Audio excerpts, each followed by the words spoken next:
right, guys, so welcome back to my YouTube channel, Hyperactive Vibes. So as you guys can tell by the background, we are in a different space, okay? I'm actually on campus at my school, and I am just like having a moment, I guess. Like, I just spent probably the last, I spent the last 2 hours, I think the last hour, just researching like medical schools and things like that, because I felt like the motivation, I felt like the rush, the urge to like get on and just start Googling medical schools and seeing what would be an actual realistic possibility for me. And when I say medical schools, I should probably clarify and say post-Bacc programs, because like my path to becoming a doctor is going to be non-traditional. If I choose to become a doctor, it's going to be a non-traditional path, and that's something that I just that I have accepted. I have accepted the fact that my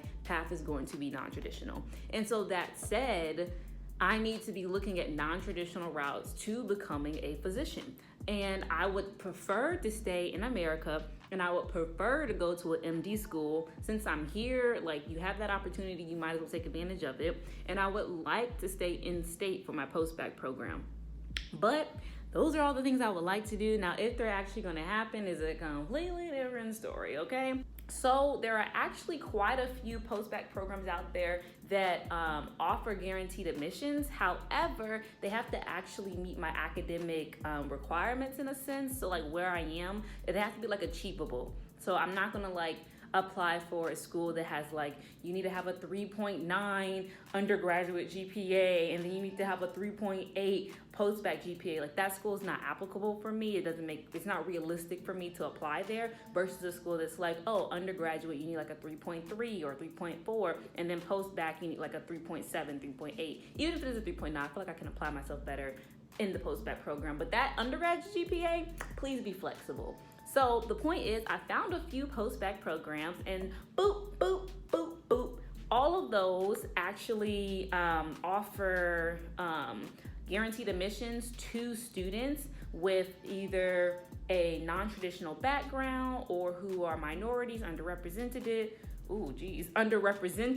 or those who have a passion or a real calling to serve in underrepresented communities. So yeah, those are the schools that I'm looking to apply for their post-Bacc program, and I'm also going to apply to a few more. But then this is what made me want to come on camera, because at first I was like, you know what?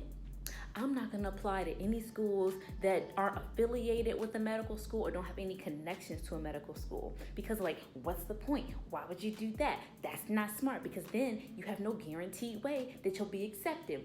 But then I found a really cool program at Meredith College, which is like literally right down the street from NC State. And they're known, I guess, for getting their students accepted into medical schools in North Carolina. And I'm in North Carolina, guys, so if I could stay in North Carolina, that'd be great, because medical school is expensive. And then I was also looking at UNC Chapel Hill, University of North Carolina at Chapel Hill. I was looking at their medical school requirements, and they actually recommend that if you're coming to their school and you're non-traditional, that you do a post-Bacc program beforehand. So like, hey, that's almost perfect, you know? So at this point, I'm just trying to keep my options open for if I do choose to go that route of medical school, and just make sure that I'm being very creative and utilizing and analyzing all my options in terms of how to get in. So for me personally, like, I know a lot of people are like, oh my God, if you don't get accepted on your first time, why would you continue? But for me personally, like, I'm not going to be like too critical on myself to a certain degree. Like, if I don't get accepted the first round applying to the post-Bacc programs, am I going to apply again? Yes. Side note, I will be making sure that I am the best possible applicant every time I'm applying. So making sure that I'm checking off as many boxes as possible and presenting myself as one of the best candidates that they could have at their institution. And every time I apply, I will make sure that I'm doing this. And I'm a big advocate of not applying unless you are prepared and unless you are actually making yourself marketable in a sense. So yeah, just to clarify. Because if that's the route that I choose to do, then that's the route that I'm going to take, you know? Like, I'm going to fight for my goal until I can achieve it, or achieve some version of it in a sense. So yeah, that's where I stand right now. And I'm really,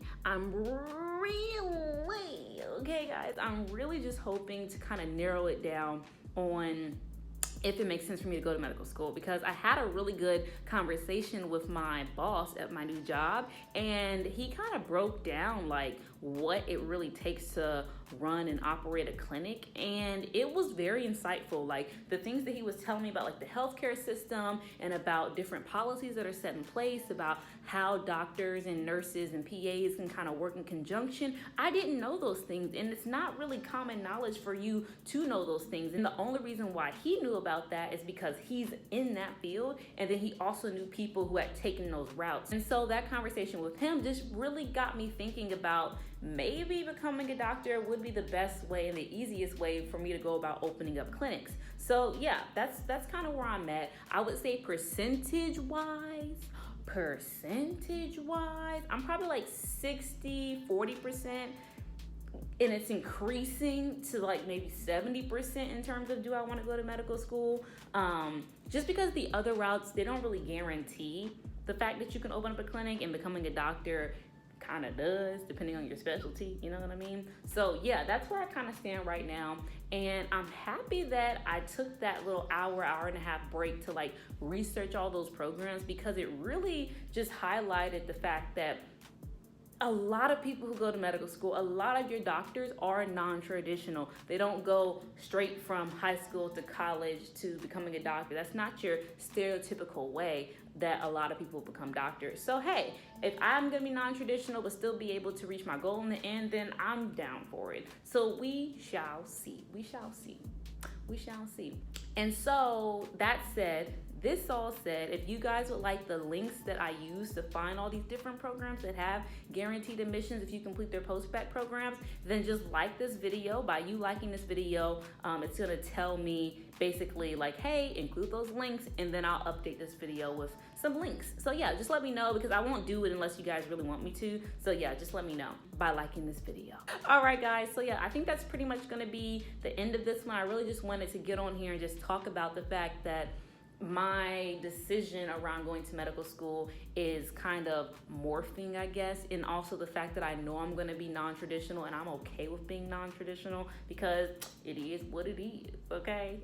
Overall, I'm feeling more confident about the path of going to medical school. I feel like I have some clear options on what I could do, and I feel like things are going to come together relatively smoothly if I get my ducks in a row right now, which is what I'm doing. And like I said earlier, if you would like the information that I found in the Post-Bacc programs that offer a direct pipeline to medical schools, then let me know by liking this video. And please guys, I'm almost at 100 subscribers, and like I said in the last video, if I can get to 100 subscribers, I may have something special in store for you guys. So yeah, bye guys, see you all in the next one. I don't like that piece right there, but then I don't like it above. What do I do?